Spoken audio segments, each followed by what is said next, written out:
जय गुरुदेव, जय माँ गायत्री। सभी को मेरा प्रणाम। आज हम जानेंगे अजस्त्र अनुदानों को बरसाने वाली यह नवरात्रि साधना, और साथ ही साथ हम ये भी जानेंगे कि क्यों नवरात्रि में हम गायत्री अनुष्ठान करते हैं। क्योंकि नवरात्रि में ज़्यादातर लोग तो दुर्गा और काली की पूजा करते हैं, पर हम गायत्री अनुष्ठान की चर्चा क्यों करते हैं।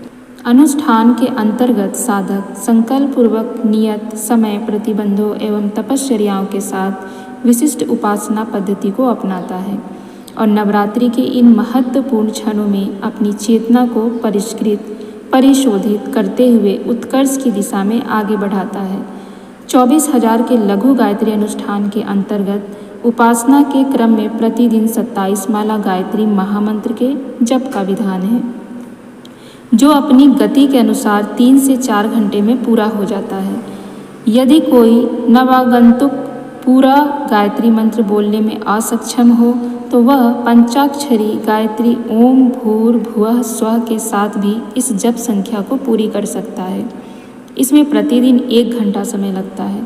पूर्ण श्रद्धा के साथ संपन्न यह साधना आत्मोत्कर्ष की दृष्टि से चमत्कारिक रूप से फलित होती है, क्योंकि गायत्री परम सतोगुणी शरीर, प्राण व अंतःकरण में दिव्य तत्वों का आध्यात्मिक विशेषताओं का अभिवर्धन करने वाली महाशक्ति है। यही आत्म कल्याण का राजमार्ग है। यहाँ मन में असमंजस की स्थिति आ सकती है कि नवरात्रि को दुर्गा उपासना से जोड़कर रखा गया है, फिर गायत्री अनुष्ठान का उससे क्या संबंध है। वास्तव में दुर्गा महाकाली भी गायत्री महाशक्ति का ही एक रूप है। दुर्गा कहते हैं दोष, दुर्गुणों, कलशाय, कलमशों को नष्ट करने वाली महाशक्ति को। 9 रूपों में माँ दुर्गा की उपासना इसलिए की जाती है कि वह हमारी इंद्रिय चेतना में जड़ जमा चुके दुर्गुणों को नष्ट कर दे। मनुष्य भी पापमय वृत्तियाँ ही महिषासुर हैं।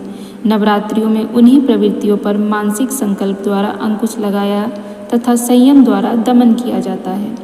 संयमशील आत्मा को ही दुर्गा, महाकाली, गायत्री की शक्ति से संपन्न कहा गया है। प्राण चेतना के परिष्कृत होने पर यही शक्ति महिषासुर मर्दिनी बन जाती है।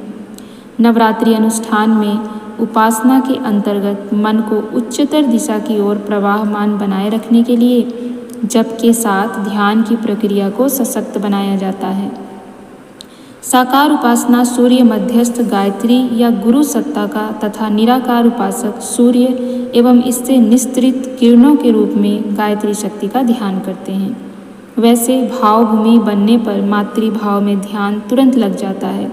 जब स्वतः होठों पर चलता रहता है, उंगलियों में माला के मन के बढ़ते रहते हैं और ध्यान मातृसत्ता के अनंत स्नेह व ऊर्जा पाते रहने के तथा अनंत ऊर्जा देने वाले पय पान की ओर लगा रहता है। इस अवधि में आत्मचिंतन विशेष रूप से करना चाहिए। मन को चिंताओं से जितना खाली रखा जा सके, अस्त व्यस्तता से जितना मुक्त रखा जा सके, रखना चाहिए। आत्मचिंतन में अब तक के जीवन की समीक्षा करते हुए भूलों को समझने व प्रायश्चित द्वारा उनके परिशोधन की रूपरेखा बनानी चाहिए। वर्तमान जीवन क्रम में वांछित उत्कृष्टता एवं श्रेष्ठता के समावेश का दृढ़तापूर्वक संकल्प करना चाहिए।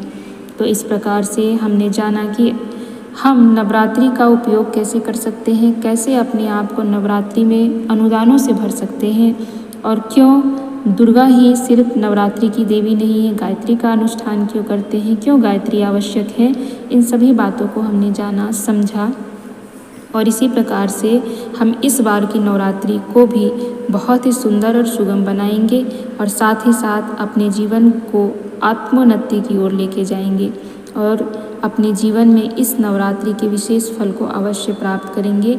और मेरी भी पूज्य गुरुदेव से यही कामना है कि आप सभी के जीवन में इन अनुदानों को भर भर के गुरुदेव बरसाएं और माँ गायत्री अपना प्रेम आप लोगों पर लुटाएं। जय गुरुदेव।